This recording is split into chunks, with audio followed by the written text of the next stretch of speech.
Hi everyone, Lisa and Dan here from Fireside Strategic. We're on a mission to build a warmer, more human, and more profitable business world. In the Fireside Chat series, we're celebrating inspiring leaders who care both about the strategic and human side of building great organizations. Right now, we're excited to be chatting with Ben Morley-John, founder and managing director of Smash Delta, a data strategy firm in Australia. Ben also happens to be a great old friend of mine. Ben, thank you so much for joining us for the show. Thanks for having me along. Can you tell our audience a little bit about Smash Delta? Sure. I'll try and cap it at 30 seconds, but Smash Delta is a combination of old school management consulting, supercharged with the sort of new future of data analytics, AI, open source technologies, all sort of wrapped in a friendly, fun shell. Can you tell us a little more about the friendly, fun shell? I gotta say, that was my favorite part of the description. I'm sure we can dive deep into it, but it's the idea of if you're trying to solve really, really big problems, particularly in government or the corporate world, you really want to get to the very best answer, and you want people to sort of lower their guard, for everyone to feel comfortable to share, to critique, to check the egos at the door. I know that stuff sounds really fluffy, but damn, it really, really works if you've got to solve a big problem quickly. And so we had to design our culture around that. How do we pull the best information out of people? How do we build something with those people and put ourselves into the very best position to knock something out of the park in a number of weeks? Well, we'll be super excited to delve into the culture that you built, but before we even do that, we'd love for you to give our audience an indication as to some of these massive problems that you're solving. Yeah, sure. So I come from a background of management consulting, and so two areas I focused on in that was sort of media, television media, on-demand media, your sort of classic Netflix over-the-top model, but mainly in transport and sort of smart cities domain. So while we have done analytics work in sort of media, private sector, sort of entertainment, a huge chunk of our work is around how do we make cities safer, more accessible, more ethical, more equitable. And so a huge amount of work we've done has been with transport authorities in Sydney around designing new platforms to assess how public transport performs right down to a really micro level, and then to enable them to plan the next sort of $10 billion investment in infrastructure, or pivoting to different modes of transport like on demand, or working with companies like Uber to sort of integrate transport systems. So we apply analytics, visualization, machine learning, etc., to those sorts of problems typically. Super, super cool. You know, in a world that's changing as fast as this one, it's hard to be long-term oriented. It's hard to actually pay attention to the data and see where it leads you. And it feels like when you use words like ethics and sort of long-term strategy, you really are outlining a vision and ensuring that good decision-making is going to be kept at the forefront, because there's so many incentives for it not to be. I love that you said the word incentive, because that kind of is at the core to how we think of everything. Like, you know, Freakonomics is like one of those sort of classic zeitgeisty books, but I feel like the kind of core point it made, which is just people respond to incentives, totally rings true. And I think that's how we really like to approach strategies and navigating the data analytics marketplace, which is, okay, if you're in the position of a client and you're trying to solve this really big problem, you know, how do we get more people moving around a city? What is going to come back to you from the market is a bunch of people trying to sell a thing.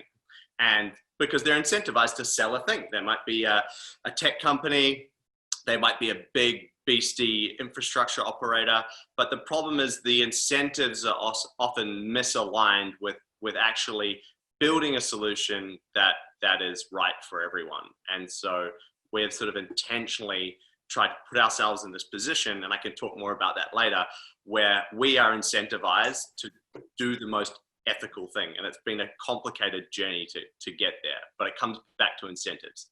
Well, it sounds like a really worthwhile journey. Do you find at times, because you're building a business, that journey to do the most ethical thing sometimes runs in conflict with profitability? Yeah. But I think that's exactly right. But yeah, so for instance, I'll give you a really good example. We're good at a bunch of things, but a few things we're really good at is data visualization and creating web apps. So if you've had a play on our website with some of our interactive work, we're incredibly good at grabbing a bunch of data, analyzing it, and then creating a story for people to digest and go through a narrative and then play with that. That's becoming a really, really valuable thing. And we've been approached by a bunch of companies that have said, hey, can you build us this product? And then we'll pump our data through it. And that would be really profitable for us. But unfortunately, a lot of those companies who are holding that data have not gathered it in the most ethical way, or not a way that's really going to stand the test of time in a few years as sort of privacy regulations change. And so we've had to be in a position where we've said no to a lot of people and said we're actually not going to align with anyone who really sells data so far, because the ethics don't really align. But another way of looking at it is what's your investment horizon? Because we're a little bit younger, I guess, we're not in a position where we're sort of doing pump and dump equity. Let's like throw a bunch of cash in, make it really good, get a whole bunch of suckers into the IPO, and then peace out to our island. Like, it's not about that. And we're not trying to cash out and get onto a yacht because we're in the twilight of our career. We are in this for the long haul. So our investment horizon is really long, which means we want to set up the ethics right perfectly from the start, because we're going to be around to deal with the consequences of that. I love that. By thinking long term, you're in effect becoming the good guys of an industry that could really use some good guys. That's kind of the idea. And the hope is that we've set the incentives up in the right way, that instead of being able to say to people, oh, trust us, we'll make the right decision, we can say, no, look, we've kind of caged ourselves in that Right. the only profitable thing for us to do in the long term is to do the right thing by the immediate customers, but by all the sort of end users and stakeholders that might be affected. So we've baked that into our brand, that if we go against that, we're going to get slapped back really hard. You've brought it up a couple of times, and now I'm really curious. What is the deal with the incentives? How did you create incentives that encourage long-term thinking like this? Well, I learned I learned a little bit about it through consulting. Consulting gives you that, and I'm sure whether it's providing working in the high end sort of legal field, investment banking field, or consulting field, you're getting access to lots of different businesses at really interesting stages of their life, where they might be buying or selling. They might be making a huge, big strategic pivot. And I think for us, I saw a lot of people making maybe sometimes dubious sort of decisions, or at least sort of short-term decisions. And it really sort of got me thinking, why do people feel like it's okay to kind of fib a bit about X, or kind of, not screw over people? Maybe that's a bit harsh, but just kind of not do the right thing. And if you sort of pull at that thread and go, why is that happening? What it comes back to is they've just got to, they're just thinking this far ahead. They're trying to solve for now. And so my reflection on that was, okay, well, what about if we set ourselves up in a position where we force ourselves out into the market as having privacy and equity as the foundations of our brand, and really push it out there, and really like yell it to our clients that even if we're tempted to kind of cut a corner, it ain't going to work. It's going to come back at us really, really hard. So that's sort of how we've tried to set it up. I don't know if that actually answers the question though. The humility of that is so awesome because it's very easy to stand up on your mountaintop and shout about your wonderful values all the time. It's another thing to understand that you're human. The people that work for you are human. Humans are imperfect, and sometimes they may be tempted to cut a corner. So you've realized incentives don't matter just for your clients and the world at large, they matter for you too. You've realized it's important to be humble if you want to live up to these high ethical standards you've set. Yeah, and I love the idea of being like, yes, I'm very humble. But like it is. I think it's really important to to reflect if you're in the position of running a startup or you've come from consulting. I mean, yeah, you've worked hard, but to be honest, a good chunk of what's put me in the position to do this has been luck. It hasn't I mean, I've worked hard, but I've been fortunate to grow up in New Zealand, to study at the right places, get the right job at the right time. And starting a business is a real privilege. You've got to have, be in a position where, you've got, maybe in my case, I've got a wife who's like, yeah, knock yourself out. A lot of people aren't in that position, and so I've been very blessed and fortunate, and so it would be silly of me to think otherwise and sort of march around thinking I'm important. I love that.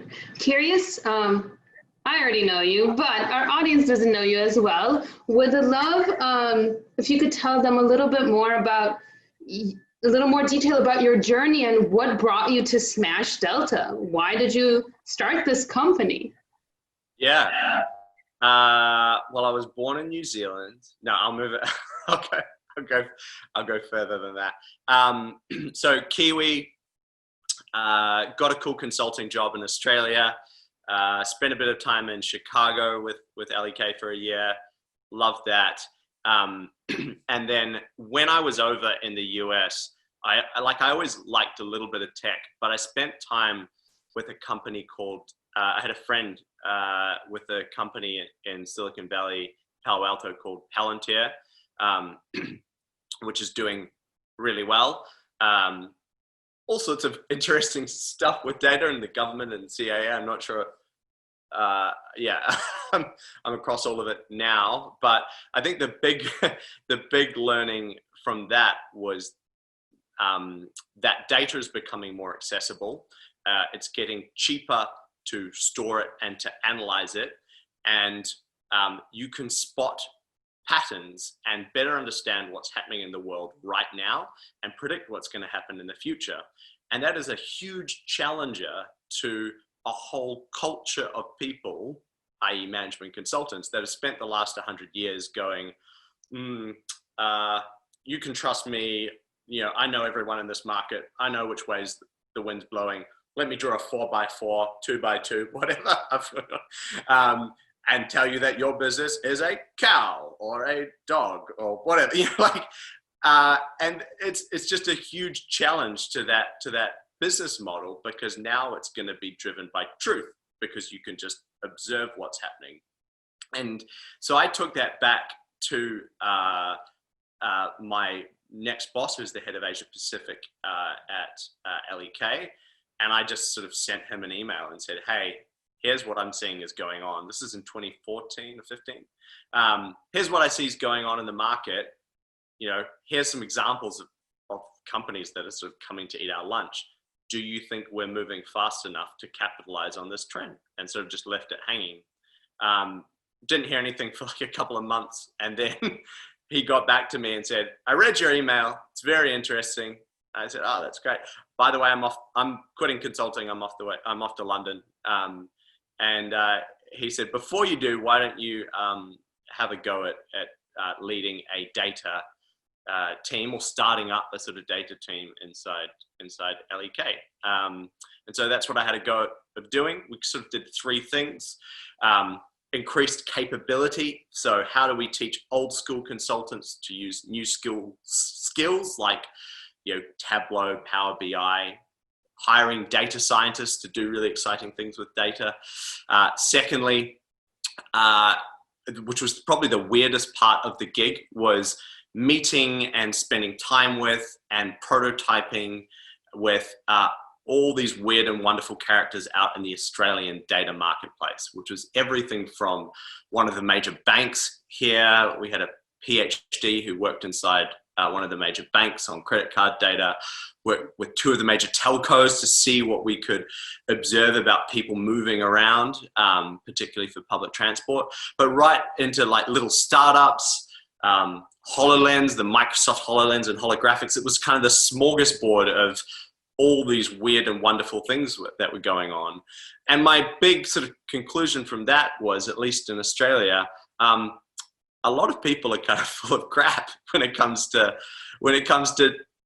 data. And there were a lot of senior executives sort of getting duped by these fancy people with haircuts like this and beards like this, sort of standing on a stage going, "I'm a futurist. The future is now, jetpacks, and you should do data and buy my thing."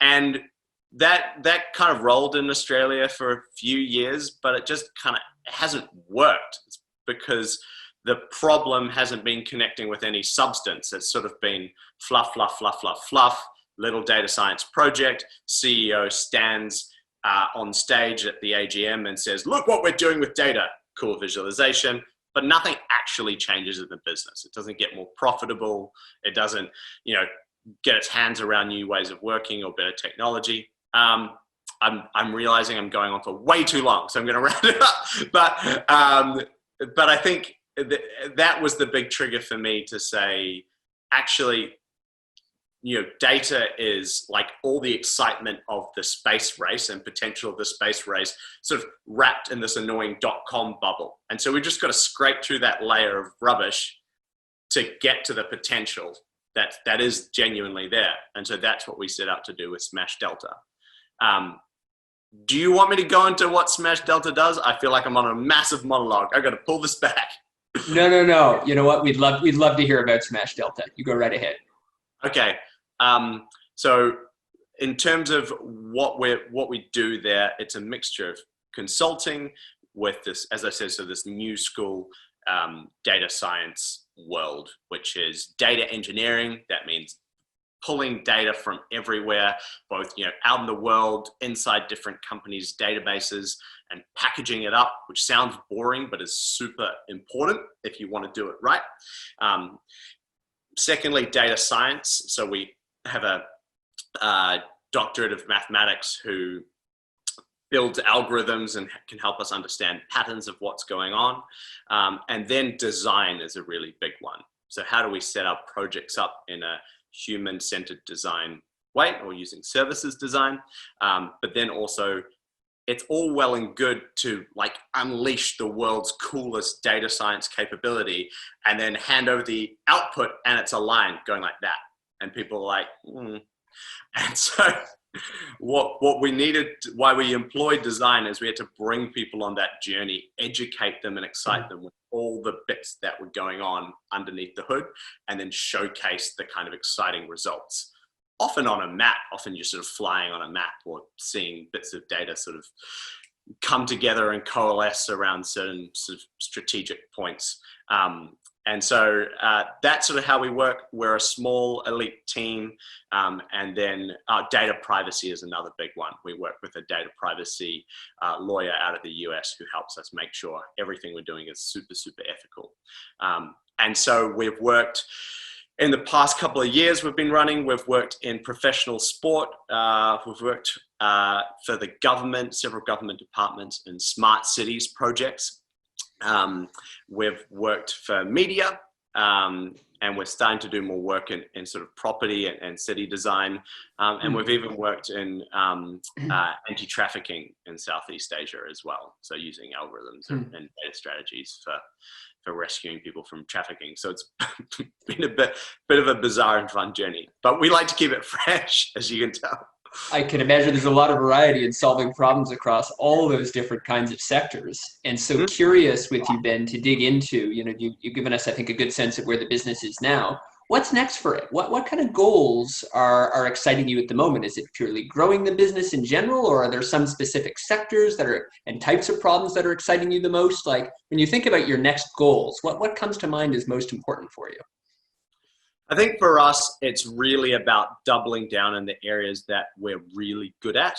The classic consulting mindset. What's your unique, value proposition, unique selling proposition. And for us, our experience in analyzing anything to do with movement and space, how people move around a city, how can we help retailers get more goods to people at the right time in sub 60 minutes, sort of using algorithms to do with anything to do with movement and space is a big one for us, which means smart cities, property, and also sort of community health are areas that we really want to be focusing on. So we're pushing hard into those areas sort of landing more and more projects within government. I think for us, the dream would be, yes, a good chunk of private clients, but we really do love hiring people that care about doing good. And so much of what we're seeing in the media around AI and analytics, if you've seen The Social Dilemma on Netflix recently, all of that, it's all part of this like eerie interconnected data world. And we really do want to be the good guys in that space. And so we want to hire people that are altruistic and want to focus on using cool technology to actually solve really important problems for the public. That's the dream. It's a beautiful dream. Yeah. Curious to dive a little more into these really cool altruistic people that you hire. In the beginning, you mentioned that you have a pretty special culture. Could you tell us a little bit more about the culture at Smash Delta that you've built? Well, I think there's two reference points that I wanted to kind of move away from when I was sort of setting up the culture. One, management consulting culture is very slick, but it's incredibly hierarchical. And what you have is, the people at the top with the most sort of project context or client context, and then it kind of filters down to the point where you get to the doers actually only are working from this much information. And it's a very sort of inefficient system. I'm not a huge fan of it, to be honest, the way it's structured. I think it's not getting the most value out of people. And so I didn't like that sort of culture. I thought that was a good reference point to sort of deviate from. Another one is sort of the bro CEO culture that we're seeing from tech, where it's the sort of cult of personality. And there's this weird sort of uniformity to how you want to behave. Are you the right kind of person to fit in this company? And I really, really want to rebel against that. I think for me, it kind of comes down to two things. What we expect is we want people to be, obviously, talented, hardworking, kind, respectful, innovative, adventurous, honest, and ethical. But outside of that, I really want as much diversity as possible. We don't want to have kind of cookie cutter culture. The more weird and wonderful people we have around us, the better. And so if you looked at the music tastes, we made like a group playlist as COVID started, as I'm sure lots of people did. And the music tastes were bizarrely different. Everyone was like, one guy's just like loving everything from the 80s and like old school rock. Another one's into like hardcore, like next gen electro. I love my 90s hip hop and weirdly quite a lot of pop as well. And so I like this kind of vision of if you met someone from Smash Delta, if we're blessed to be able to grow, you would sort of get this whiplash because you're like, they're all friendly and great, but everyone is very, very different. They've got different interests. They've got slightly different ways of working. That's a key thing. And then the other thing, sorry, I know I'm ranting. The other thing is, which I found fascinating from consulting is I think of it as like a productivity pie chart, and pie charts are no in consulting, I know. But this idea that you want someone to be as productive as possible, and what are all the things in the typical corporate world that make that productivity pie piece really small? Personal stresses and distractions, sure, hard to deal with those, but miscommunication, people feeling isolated, people not having access to context of a project, they're sort of stuck in a corner, bad communication within a team or externally. And so that's been part of the culture design, is like, how do I remove as many of those blocking pie pieces from a person as possible to make them as fully productive as possible? And that means giving them lots of rope, lots of access to the client, trying to make it a really fun environment, forcing us to all communicate lots and let off steam so there's no sort of building up tension or anxiety. Those things all sort of matter. There we go. That's awesome. That is all awesome. I'm so glad that you got to all of that, because couldn't agree more with what you said. Particularly, I thought you had a really great insight when you talked about the language of tech and sort of the bro-y CEO expectation. And I think, while diversity is sometimes discussed, there is sort of an expectation of sameness. There is a language that you are judged if you don't speak in the proper way. And I think that you're looking for diversity in all these different kinds of forms is a huge credit to you. And for the kind of work you're doing, super important, because it's interdisciplinary. You need people who can think across every kind of boundary you can imagine, right? So I think the culture is not only great for any company, for the sorts of problems that you solve, I think you need to build the kind of culture that you're building. So I think it's awesome. Coming towards the end of our time together today, Ben, a question that we love to end on is to learn a little bit more about the human behind the business. Curious, what's fun for you when you're not solving massive urban planning and AI problems? What do you do for fun? I mean, in a perfect world, I'm on the snow. I love snowboarding. That is my happy place. A little bit of surfing, but pretty average at it. But I'm good falling off a surfboard. That's fun. And I live in a city where that's possible. Getting in the water before work, and then going to work in the city is like the huge blessing of living in Sydney. You can get a bit of nature and then go and do the corporate thing. I used to be in a band back in the day, and so I love jamming. That's good fun as well. Honestly, cracking a beer.